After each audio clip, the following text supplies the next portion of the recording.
In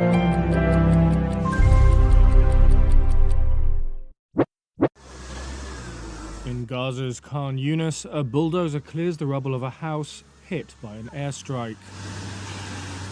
Israel kept up its heavy bombardment of targets throughout Gaza overnight on Saturday.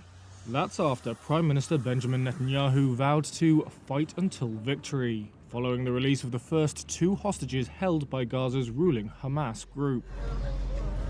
Israel's military said fighter jets had struck a large number of Hamas targets throughout the Gaza Strip. In Khan Yunis, Izzeldin Al-Farah said he was one of 24 people who lived in this destroyed building. He asked what any of them had done to Israel.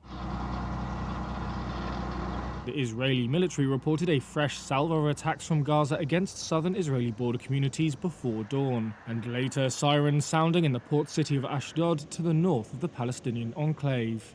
There was no immediate word of casualties in either incident. On Friday, Hamas released Americans Judith Renan and her teenage daughter Natalie, the first hostages confirmed by both sides to have been freed.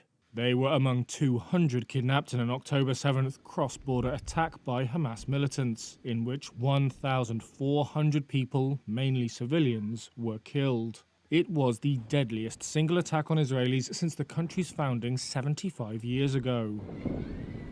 Gaza's health ministry said Israel's retaliatory air and missile strikes have killed more than 4,000 Palestinians, including hundreds of children. Over 1 million of the besieged enclave's 2.3 million population are reported to have been displaced. The United Nations Humanitarian Affairs Office said more than 140,000 homes, nearly a third of all homes in Gaza, had been damaged, with nearly 13,000 completely destroyed. International attention has been focused on getting aid to Gaza through the one access point not controlled by Israel. On Saturday, the first trucks carrying aid passed through the Rafah border crossing with Egypt.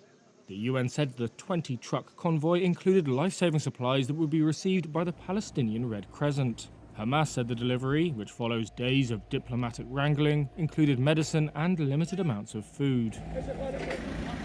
UN officials say at least 100 trucks a day are needed in Gaza to cover urgent needs, and that any delivery of aid needs to be sustained and at scale.